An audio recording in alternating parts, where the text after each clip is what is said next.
সময় না দারোগা বাবু দরজাটা খুব করে শব্দ হইলো, হওয়ার পরে দেখে তো লোক ঢুকলো। তখন না আমি একটু ভাবছি দেখি না কি করে। তখন আপনি ধরলেন না কেন?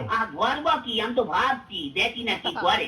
তারপরে না দারোগা বাবু আমার বালতির নিচের থেকে আলমারি চাবিটা নিল, নিয়ে হঠাৎ করে আলমারিটা খুলে ফেললেন। খুলে ফেলে একে একে সোনা টাকা গহনা সব বের করে একটা পুটলার মধ্যে বাঁধলো। দেখছেন তবু ধরলেন না? ধরবো কি, আপনি কথাটা শুনুন না।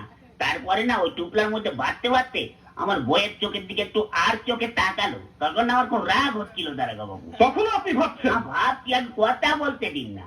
ওই হয়েছে কি, তখন ওই চোরটা দরজাটা খুলে রাস্তায় পড়ে দৌড়াতে আরম্ভ করলো, আর ধরতে পারলাম না। তখন আপনি ভাবছেন? ভাববো না, আমার ঘরে চুরি হচ্ছে, আমি ভাববো না, আপনি ভাববে? ভাবুন ভাবুন, বেশি করে ভাবুন, বোকার মরণ কোথাকার।